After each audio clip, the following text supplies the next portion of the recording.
Good afternoon, everyone. Don't have any opening comments, so Matt? Have nothing to say. Nothing is going on I in think the I world. imagine what your first question is going to be, so, Well, so actually, go ahead. you know what? I'm going to surprise you because I don't want, before we get into the long back and forth about Rafah and the ceasefire, I want to ask you if you can just answer this straight and simply and straight about the Israeli closure of Al Jazeera. What is your response? So we have seen the announcement from the government of Israel about closing Al Jazeera. We have made quite clear that we support media freedom all around the world, including in Israel, and that we are quite concerned about this action. You're quite concerned about this action? Are you asking the Israelis to do anything? So as the president said on May 3rd, journalists and media workers are an essential part of any democracy because well-informed dissent is critical to building stronger and more successful societies, and we will continue to support and advocate for free and independent media around the world. We think Al Jazeera ought to be able to operate in Israel as they operate in other countries in the region. So you oppose? We do. You oppose? We do. Okay, all right. Then getting on to, so you've seen these reports in the last hour about Hamas accepting a ceasefire, but also the Israelis ordering or telling people in Rafah to get out. What's your take on that? So I can confirm that Hamas has issued a response. We are reviewing that response now and discussing it with our partners in the region. As you know, Director Burns is in the region working on this in real time. We will be discussing this response with our partners over the coming hours. We continue to believe that a hostage deal is in the best interests of the Israeli people. It's in the best interests of the Palestinian people. It would bring an immediate ceasefire. It would allow increased movement of humanitarian assistance, and so we're going to continue to work to try to reach one. And so, but you haven't made any determination about whether this is whether they're accepting what is on the table or they're accepting something that is different. We have only received the response in the last hour, 90 minutes, and as I said, are going through it now and discussing it with partners in the region. So I don't want to characterize the nature of that response just yet. Okay, thanks. Yeah, Shannon. Can I follow up on Al Jazeera? Wait, Shannon, go ahead. Thank you. There have been some reports that from Israel that perhaps Hamas agreed to a proposal that was put together by Egypt and Qatar that was softer than the initial framework that was in the works last week.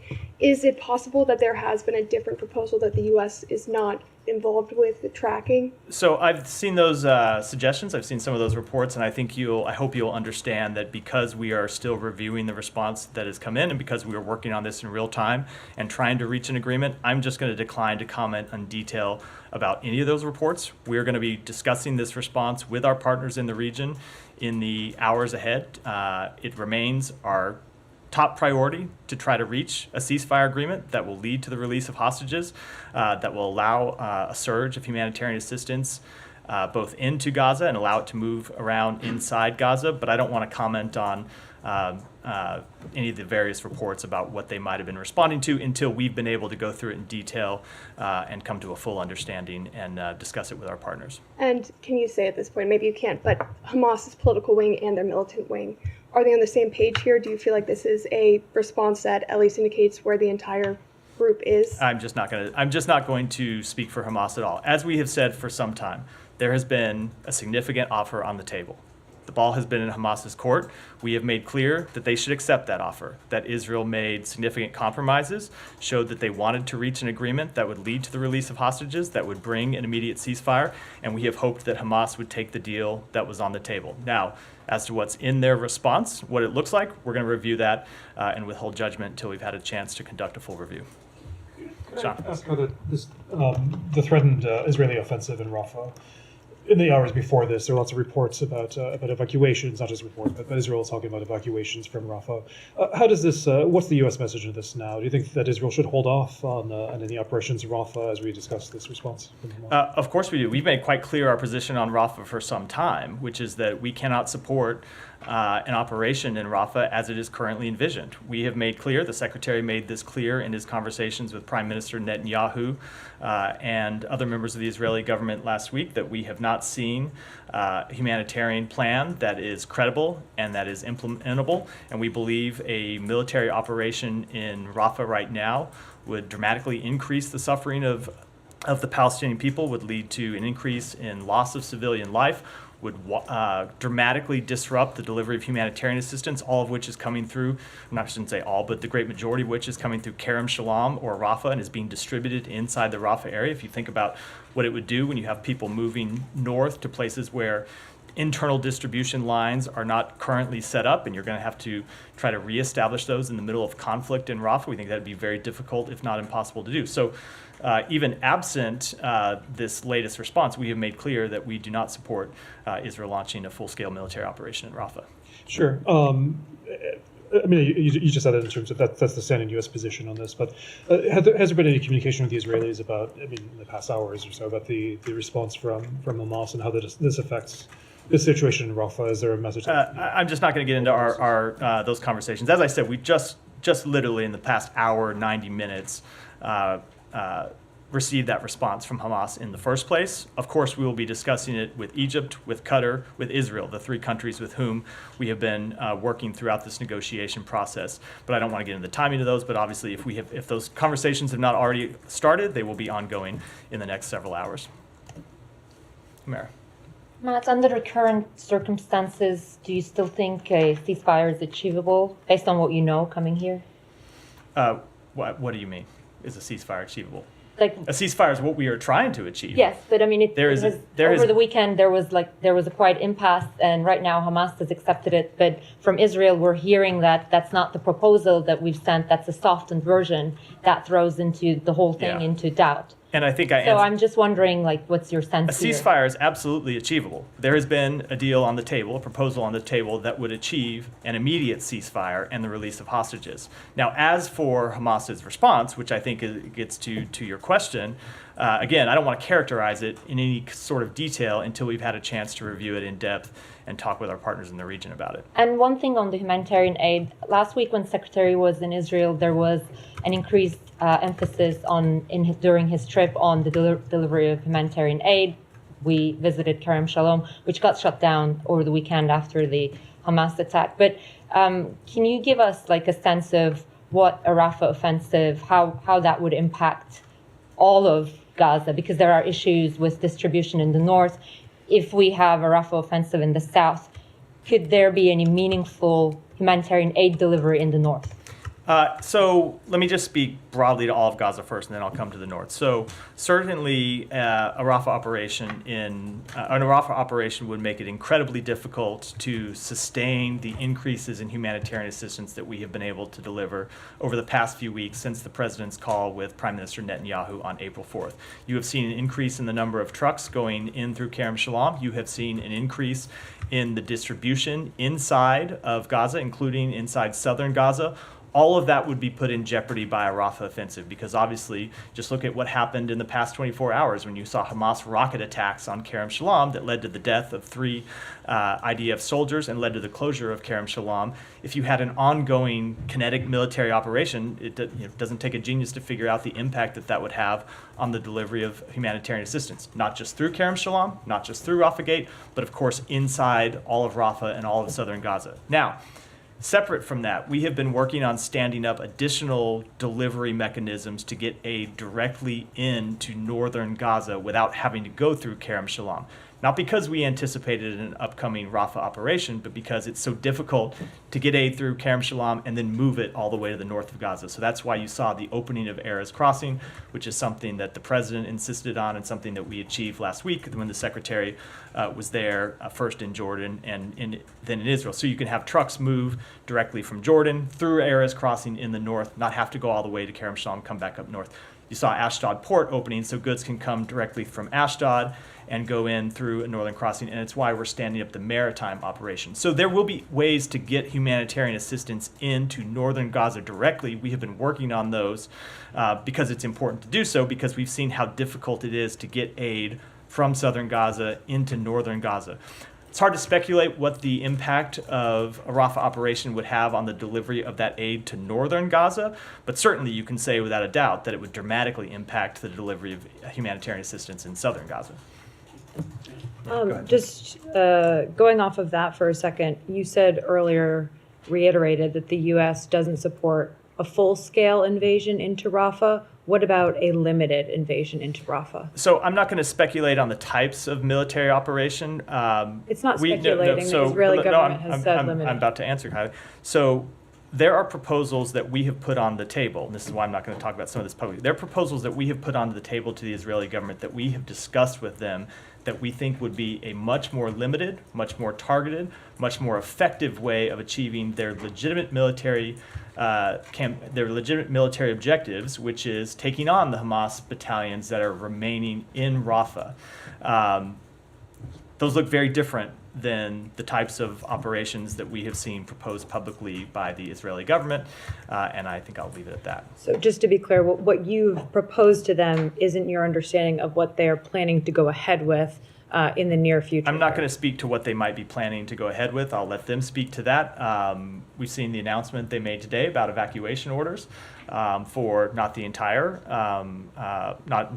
southern Gaza, not the entire Rafah area, but for a significant portion of it, 100,000 people. And of course, we have concerns that any evacuation at all in such a crowded area, if you see 100,000 people move, you're going to see other people in the next area move as well, which of course is something that you want to see happen if there's a military operation. But the problem now is there's such limited places for them to go inside Gaza, and there is no effective way to distribute aid to them and make sure they have access to shelter, access to sanitation in the places that they would go if, say, you had hundreds of thousands of people moving from Rafah. And then, without characterizing the Hamas response, given you guys are still reviewing it, would you say it's a hopeful sign that they have given a response here? I think that would be characterizing it, so I'm going to decline to do so until we have completed that review. And when do you think you'll be able to complete that review? When should we expect an assessment from the administration? The Director Burns, as I said, is in the region literally working on this right now. I don't want to put a timetable on it, but it is something that is a top priority for everyone in this administration, from the president on down. You saw that the president had a phone call with Prime Minister Netanyahu today. Achieving a ceasefire deal that would lead to the release of hostages was one of the top priorities of the Secretary's trip when he was in the region last week. So everyone is focused on this. Everyone is trying to get a deal over the line. Thank you. Last week there was some reporting that the Biden administration had put a hold on a shipment of US-made ammunition to Israel. Have you seen that report? Can you comment on its accuracy? I have seen on that report. As is usually the case, we don't comment on specific cases of arms transfers, and I'm not going to do so here. Thank you.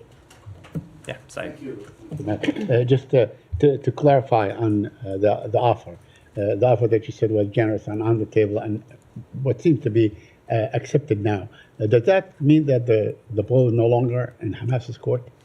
Saeed, it's impossible for me to answer that question without characterizing the response that Hamas has given, which I'm not yet willing to do. Okay, all right. On Al Jazeera, now we know that Israel is accusing the correspondents of Al Jazeera, our colleague, who are Israeli citizens, by the way, accusing them of incitement that goes back many years and all these things, a crime that is punishable by imprisonment.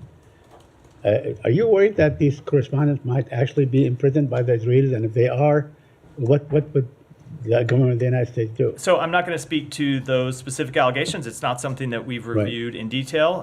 We would have to do that. I'm certainly not going to speculate about what we might do in response to an action that has not yet been taken. I will just reiterate that when it comes to the decision to shutter Al Jazeera's operations in Israel, it's something that we are concerned by. We support the work that journalists and media do. We have had, I don't think it's any secret that we have had our differences with with Al Jazeera over the years, including some of the ways in which they cover this conflict. But we support the free media conducting their operations everywhere in the world. Yeah, I think most countries have had an issue with Al Jazeera. Let me ask you about Rafah. Now, the movement, 100,000 people and so on. Now, how many would need to move before Israel can go in and legitimately go after Hamas's position? I mean, the area is so small. Al-Mawasi, where they are moving and so on, just meters, not a- maybe kilometers away. What would prevent, let's say, Hamas fighters or Hamas leaders and so on to actually move, to another place? They allegedly have a network of tunnels that would allow them to do that and so on. And then, we have the same kind of situation. We see the Israelis saying we want to go after them in that area. I mean, how do you read this whole So situation? that is not really a question I can answer. I will just make clear, as I have already, and as others in the administration, including the president, including the secretary, have on a number of occasions, that a major operation in Rafah is not something that we can support. And finally, I asked on Thursday about Dr. Adnan Al-Bursh. I was wrong. He wasn't shot. He died, and some say under torture and so on. I know that your colleague at the White House said what she said, that she was saddened and all these things. But have you followed up on this issue? How do you follow up on it? And because apparently they are keeping his corpse. I mean, they're not turning it to his family or others and so on for proper burial. It is one that we have raised with the government of Israel. I don't have a response to read out. We have made clear with Israel, as we have made clear publicly, that they must treat all detainees humanely and with dignity in accordance with international humanitarian law, and that they must respect detainees' human rights, and also that they must ensure accountability for any abuses or violations. Thank you. Yeah. Hi, Matt. Since they took all the Al Jazeera questions, I'll skip mine.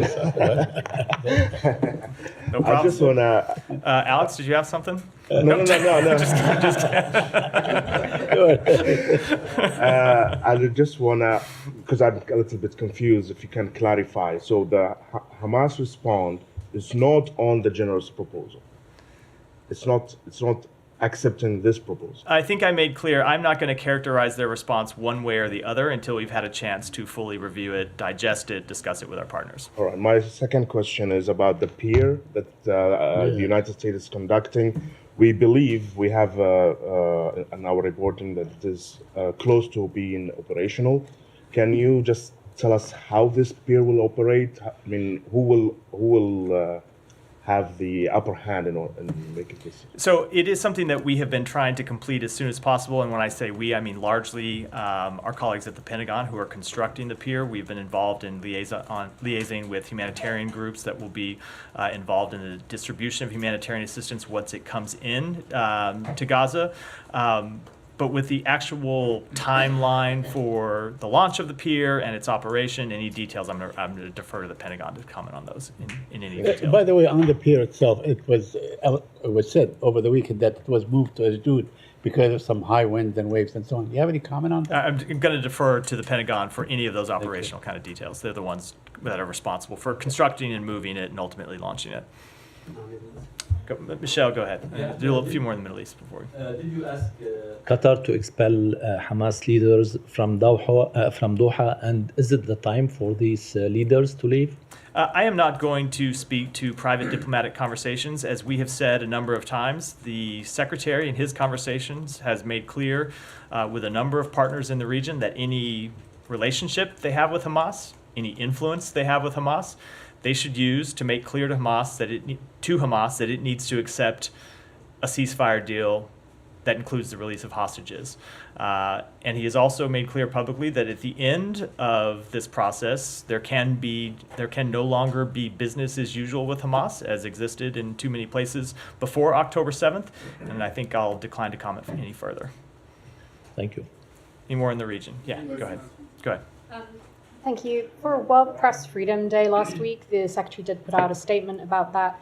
I'm just curious as to why there was a decision not to mention the Gaza war.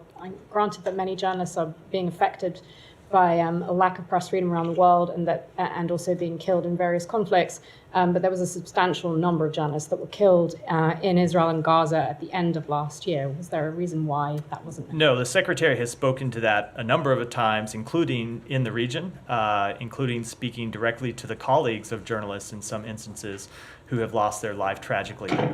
We mourn the death of every journalist. You've heard the Secretary speak to the fact that it is because of journalists in Gaza that we see what's happening, that the world knows what's happening. And so we support their work. We want to see it continued. And we mourn the loss of every journalist, and have spoken to that many times since the outbreak of this conflict. Thank you. Just Yeah. one more on just on Kerem Shalom. Yeah. Is it your understanding that the Israelis have agreed to reopen it after the attack that happened on Sunday? So yes, that was, if you looked at the readout from the president's call, it but- noted that the prime minister had agreed to open it in that conversation. Okay, because, the secretary was just there on Wednesday. And you believe that Kerem Shalom is critical. It is- with or without a Rafah It is operation. Kerem Shalom is absolutely critical to the delivery of humanitarian assistance in Gaza, especially in southern Gaza. Now that we've stood up operations in the north, So is it But, open now, do you know? I do not know if it's been reopened. It is, I'll say it was an incredibly cynical act for Hamas to attack Kerem Shalom yesterday, knowing that Kerem Shalom is the linchpin to the delivery of humanitarian assistance in Gaza. It goes to this point we've made on a number of occasions that Hamas claims that they represent the interests of the Palestinian people, but when you see some of their actions, and we talk about them hiding behind humans, using them as human shields all the time, when you see them attacking the gate that serves as the delivery point, as we saw, you were there last week, as we saw with our own eyes, the delivery point for humanitarian assistance into Gaza, it really does undermine any claim that they have to acting on the people of Gaza's behalf. Thanks. Can I switch regions? I'll come back to you, go ahead. Thanks, Matthew. What action would the U.S. take if Israel were to invade Rafah? We have made clear that we cannot support an operation, and I don't want to speculate on what actions we might take if one should proceed. Okay, and what's the department's reaction to Turkey suspending trade ties with Israel? I don't have any comment on that. They are both allies of ours, and we would encourage them to work through their differences, but I don't have any specific comment. And finally, what is the department doing to hold the CCP accountable for continued Chinese assistance to Russia's defense sector? So you heard the secretary speak to this when he was in China and made clear that China can't have it both ways. They can't claim to be a partner of Europe on the one hand and then continue to fund the greatest threat to European security since the end of the Cold War on the other hand. He raised this directly with President Xi. He raised it with Director and Foreign Minister Wang Yi, and he made clear in those meetings that if China didn't act, we would. And a couple of updates to that. You saw us roll out additional sanctions on Chinese entities who have supported Russia's defense industrial base last week. And then I want to note that we made clear that it is not just the United States that is concerned about China's activities, but it is also our partners and allies in Europe. And President Xi is in Europe today, meeting with President Macron, meeting with the President of the EU. And if you noted the comments from the government of France, they very much intended to press this same case with President Xi and make clear what a threat they see, that they see it the way we see it, which is that it is a threat not just to Ukraine, but it is a threat to European security. And we think it's important that our allies and partners stand strong in sending that message as well. Just one more. Yeah. What is the department's message today, given it's Yom HaShoah, Israel's Holocaust Remembrance Day, especially with Israel having suffered several months ago the largest single-day massacre of Jews since the Holocaust? And I know the secretary stepped on. The secretary put out a statement on that yesterday where he reiterated what has been our continuing message, which is never again. And I think you'll see this president speak to this further. Matt, can I piggyback off? He would go ahead. Thank you. For a more limited operation in Rafah, and you're working on a ceasefire with your partners. What comes first? I mean, you share the objective, you said, with the Israeli that they have to defeat Hamas in Rafah. But since you are working on a ceasefire, it's a little bit confusing. What you support, what's the priority here? Our immediate objective is to achieve a ceasefire that alleviates the suffering of Palestinian people, that secures the release of hostages. And then we want to build that ceasefire, as we have made clear, into something more sustained and something longer lasting. I'm a little bit of a bind here because I can't really speak to the options that we have proposed to Israel. You can see why we would want to keep those confidential, but we have proposed options that we believe are more effective and would be more effective in dealing with the threat that Hamas poses, and those are options that they could pursue, and I think I'll leave it. Unfortunately, I have to leave it at that. One more question. In case these negotiations fail, are you preparing for a worst case scenario that the Israeli goes into Rafah, and this lasts until the fall? Of course, we are prepared for every scenario, but I don't think I wanted to read out what actions we might take. Yeah. Well, Agent? that's a fair point, Matt. Every scenario that you can reasonably What predict, happens we if, prepare for. aliens come down? That's why I said every scenario you can You're reasonably prepared for predict. that one, If too? that happens, I'll run to the hills right behind you, probably. Nike, go ahead. Are we ready to move on to different regions? Sean, go ahead. I know you. Sorry, Nike, I tried. It's The record reflect I called on you, and Sean, the Yes, head of the State Department Correspondent Association, stepped on your question. Exactly. Well, gladly defer to Nike. Gladly defer to Nike after this. I presume you're probably not going to answer this, but the just For a question I'm not even going to answer. Exactly. Sorry, go ahead. But just a couple of moments on a serious note. Just a couple of moments ago, the Israeli army is saying that the evacuation orders that it issued earlier, confirming that this is preparation for a ground invasion. I know they've been speaking about a ground invasion, a ground operation in general terms for some time. Do you have any further comment on that? I mean, whether you have signs that the Israelis are actually going ahead imminently with the ground operation? I'm just not going to speak to their military activities. We have made quite clear that we oppose a military operation there, and I'm going to leave it at that. Nike, Thank you. go ahead. On Russia, President Vladimir Putin will be set to start another 6-year term on Tuesday. Do you have anything on that? I understand U.S. Ambassador Tracy is currently out of the country. My question is anyone from the U.S. Embassy attending his inauguration ceremony, or is the U.S. joining other countries to boycott? No, we will not have a representative at his inauguration. U.S. is boycotting? We will not have a representative there. You can draw your own conclusions. Alex, go ahead. Does that mean that you don't consider Putin a legitimate president? We certainly did not consider that election free and fair, but he is the president of Russia and is going to continue in that capacity. Let me get your immediate reaction to reports about Russia's planned nuclear drills. How much it will complicate the situation, and what kind of response will that invite from the United States? So Russia's rhetoric, nuclear rhetoric, has been reckless and irresponsible throughout this conflict. That said, we have not seen any reason to adjust our own nuclear posture and in response to these announcements, nor any indications that Russia is preparing to use a nuclear weapon in Ukraine. Thank you. I have two more on South Caucasus, if I may. On Georgia, we had a protest in front of this building on Saturday. Georgia Americans were asking the State Department to impose sanctions on Ivanishvili and the GD MPs, not for the actions that they might or might not take, but the actions they have taken already. So are you considering any measure? I'm just not going to make any sanctions announcements. Whether that relates to what we might do or what we are considering is typically our practice here. We heard from senior officials this building. It feels like you guys are expecting some U-turn in this case, or some off-ramp, by suggesting that Ivanishvili might be misinformed. So all the statements we have heard from him are not his or reflecting his viewpoints. Is that a reflection of what we have heard from them? I'm not going to characterize it all. We are going to keep pressing our case, which is we believe that the law that they are considering would put Georgia on a precarious trajectory. It would jeopardize Georgia's Euro-Atlantic path and undermine the U.S.-Georgia relationship, and we will continue to make that clear, and they will make their own decisions. And thank you. Finally, on Armenia, Azerbaijan, the ambassador to Baku today for the first time visited Karabakh. Let me get you a sense of significance of it, and we are in this week they have a ministerial in Kazakhstan. What are your expectations? I don't have any comment on that or any expectations. Go ahead. Yeah, thank you, Matt. A question on Iran. As you may be aware, the IKR President Najib Barzani, he's in Iran with an official visit with the purpose of finding solutions to the disputes between Iraq, Iran, and Kurdistan region. How does the U.S. view this visit and efforts? Do you have any comments on that? So we have consistently encouraged de-escalation in the region, but we don't have any comment about the specifics of that trip. I would leave it to the Kurdistan regional government to comment more in detail on President Barzani's travel.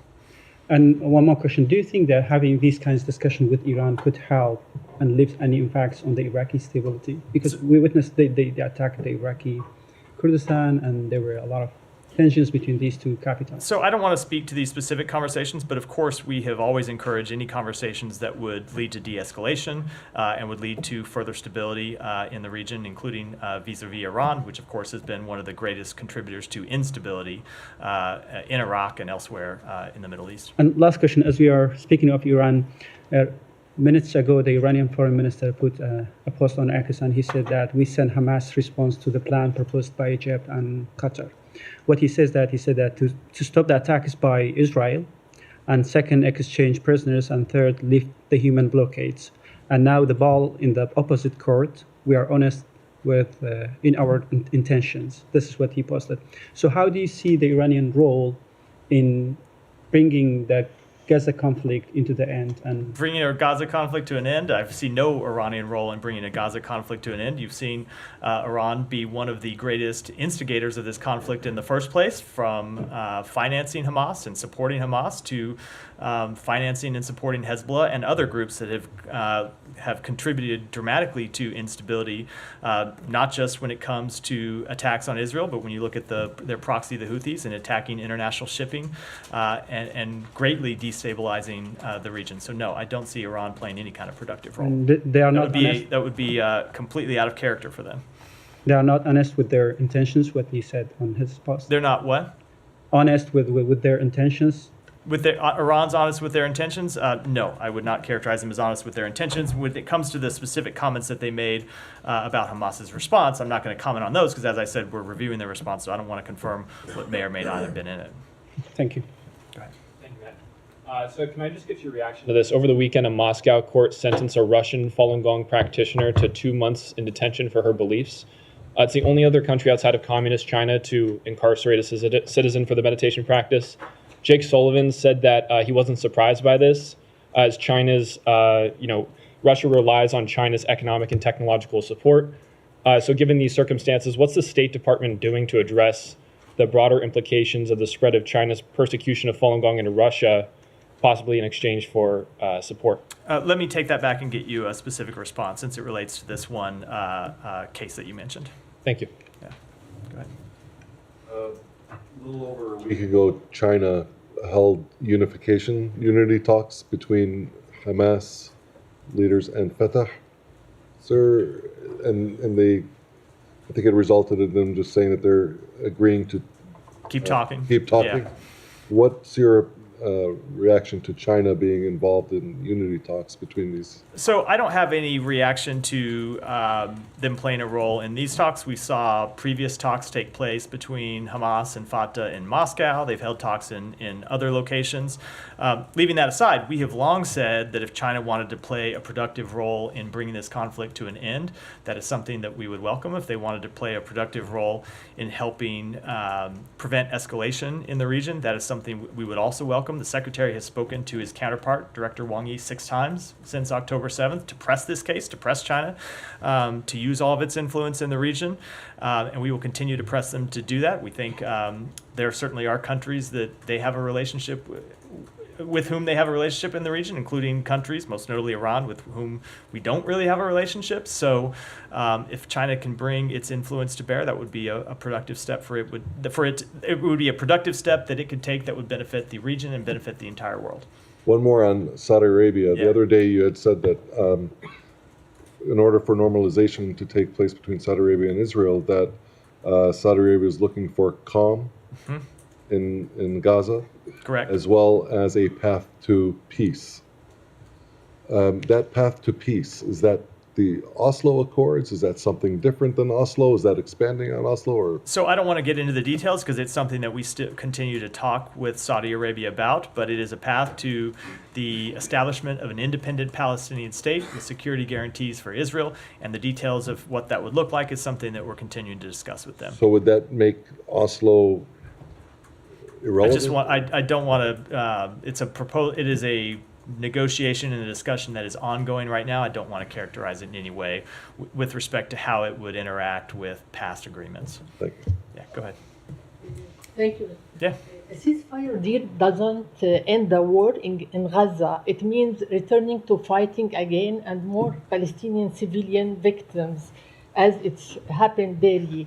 Tens of thousands have already murdered due to the bombing and the famine imposed by Israel, most of them children and women. My question, why the U.S. doesn't intervene to stop the war completely? I mean permanent ceasefire, especially that the Palestinian civilian killed with the American weapon. So we have been working incredibly hard, it's been the focus of most of this briefing, to achieve an immediate ceasefire that would stop the fighting in Gaza and would alleviate the suffering of the Palestinian people, those who have died as a result of the conflict, and also those who are suffering as a result of lack of humanitarian aid or inability to access humanitarian aid. Now, that's the first step. We want to get an immediate ceasefire, and then we do want to see it turn into something more durable. We're going to try to work to bring this conflict to an end as soon as possible. That said, and I know I've hammered on this in the past, and the Secretary has hammered in the past, Hamas could achieve an immediate ceasefire right now. Hamas, the entity that started this conflict by murdering civilians, innocent civilians, could lay down their arms, could surrender, and stop putting the Palestinian people in harm's way. So when people ask questions about Israel that are legitimate questions, and when they ask questions about us that are legitimate questions, I hope people will also realize that Hamas played the instigator role in beginning this conflict and could end it today if they wanted to. But it's not permanent; it's temporary.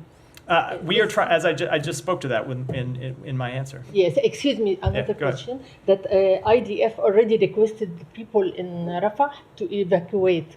I wonder if the evacuation for Palestinians in Rafah across the Egyptian borders being considered. So Egypt has made quite clear that they do not want to see the displacement of the Palestinian people. It's not just Egypt. We have heard that from virtually every country in the region, that they do not want to see Palestinians displaced because of the very unfortunate history in that regard, and we have made clear to the Israeli government that the Palestinian people shouldn't be replaced or displaced. Now, one of the major risks of a full-scale Rafah operation is that it would destabilize that border between Gaza and Egypt and would lead to that sort of displacement, which would destabilize the Sinai Peninsula, of course. It's another reason why we believe such an operation is a bad idea in the first place. Okay. Yeah, go ahead. Thank you very much. U.S. House Democratic leader Hakeem Jeffries said on Sunday that the United States will have to send troops to Ukraine if Ukraine is defeated in conflict with Russia. Any chances that is a real option? I'm just not going to comment on statements made by members of Congress. The president has made clear that he will not send U.S. troops to fight in Ukraine. Okay. And one more question. Can you explain why is it okay for the United States to have a law on foreign agents, and it's not okay for Georgia or Russia to have one?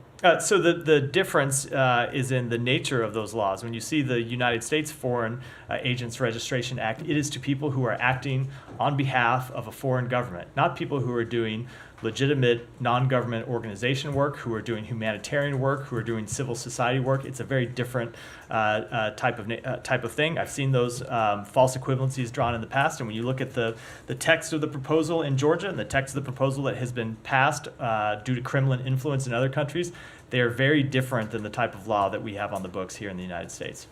Go ahead.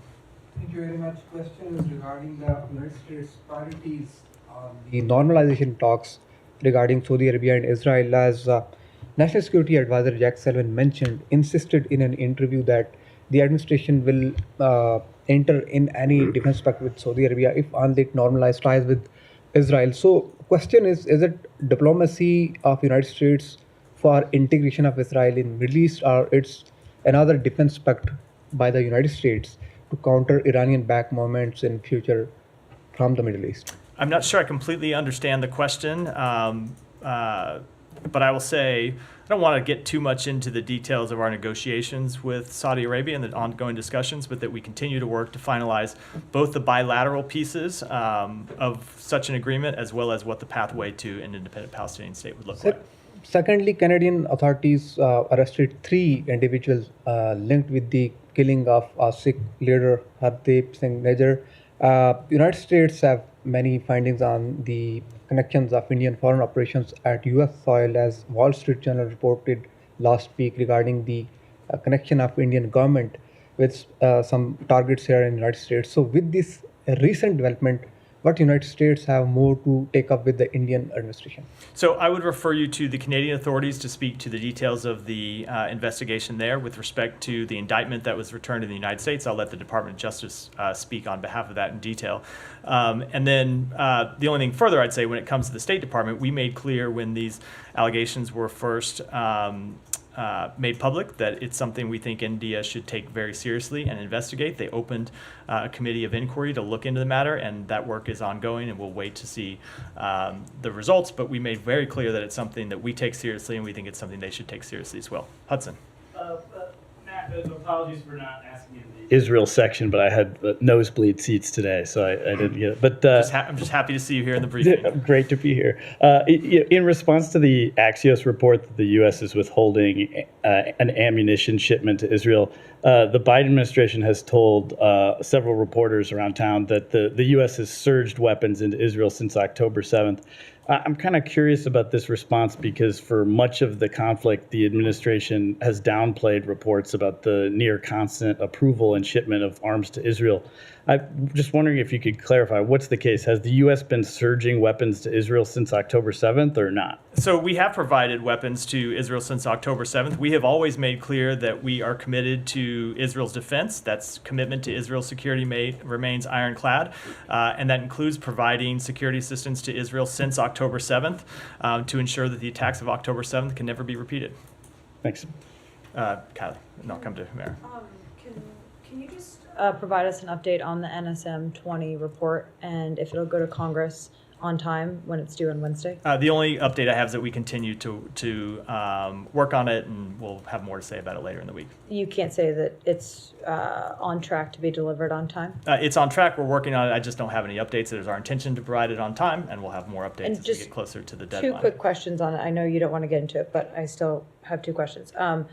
There are concerns among lawmakers that the political military bureau in this building is leading the drafting of the report, and I wonder how you respond to that. So I'm not going to get into the internal mechanisms that we go through to develop such a report, but I will say that a broad spectrum of the department will contribute to this report. People will have a chance to make their views known. People will have a chance to offer their assessments of what they've seen. It's important that different bureaus inside the department, which bring different skills to bear and different points of view and different capabilities, have the chance to review both of the tasks that we were given in the report, both when it comes to compliance with international humanitarian law and the delivery of humanitarian assistance. And we expect all of them to speak candidly about what they've seen and make their recommendations and make their honest assessments, and we'll deliver a report that reflects that. And one more question. The memorandum requires all recipients of U.S. weaponry, including Israel, to make assurances that they're using those weapons, quote, in a manner consistent with all applicable international and domestic law and policy, including international humanitarian law and international human rights law. Will U.S. officials at the department be probing those assurances that they get from Israeli officials if there's reason to believe that they aren't credible assurances? So we are taking very seriously the task that was given to us in this national security memorandum, and it pertains not just with respect to Israel, but with other countries as well that receive U.S. provided security assistance. So the initial step was to get assurances from those 7 countries that they were complying with international humanitarian law and that they were not impeding the delivery of humanitarian assistance. We received those assurances, I think, probably 43 days ago, somewhere around that. And now we are going through and looking at compliance with international humanitarian law and the delivery of humanitarian assistance. I don't want to get into it too much in detail because we are close to when a report will be delivered, and I should wait and let the report speak for itself. But I can tell you, it is something that we take incredibly seriously, and there is a lot of work going on at the department to make sure we fulfill that obligation and we fulfill it thoroughly. So you're not taking those assurances on face value? Let me just let the report speak for itself when it comes out, but it is something that we are absolutely taking seriously, and we are looking at a whole host of activities and actions when it comes to any one of the governments, the relevant governments in this case, and we'll be making our own assessments, not just based on what those governments have told us, but based on what we have seen in our review here at the State Department. Thank you. Humera, just one thing on that, actually, Matt. So when the report is produced, we have reported that there are some U.S. officials at the State Department who have raised serious concerns about Israel's possible non-compliance with international humanitarian law, and what they say is it's arbitrary restrictions on humanitarian aid. So when you produce that report, you're basically weighing in on whether the assurances are credible or not. Is there going to be a section where you address those countering, let's say, opinions from different bureaus, or is it just going to be we found that credible or not? This is going to be a very unsatisfying answer, but you are just going to have to wait. I'm used to that. until sorry about that until the report is complete. But I will say that one of the strengths of this department is that we have people with a rich diversity of experiences, a rich diversity of expertise, and a rich diversity of views. And the Secretary takes all of those seriously. He takes all of their point of views seriously. And the entire senior leadership of the department looks at the entire landscape when compiling, when going through an exercise and compiling a report like the one we're doing right here. But really, from a format point of I know, view, and I'm it's just going to have like one assessment. And that I'm just not gonna speak to. Okay, and will there be a because you said in your answer to Kylie, you said we collect recommendations. Can you confirm there's going to be a recommendation one way or the other from the legal department? I'm just not going to speak to the internal mechanisms of a report that is still being compiled. Okay, thank you. Go ahead, Saeed, and then Sean, and we'll wrap. Yeah, very, very quickly, but on breaking international law and so on, is the threatening of the ICC by Israel or even by members of Congress itself a violation of international law? The threat itself? I am not enough of an expert in international humanitarian law to speak to that. We have made clear that we do not believe the ICC has jurisdiction in this case and oppose their I'm just saying the threatening of the ICC by Israel. You should take it up with an international humanitarian lawyer. Go ahead, Sean. Sure. Two things, two different topics. Rwanda.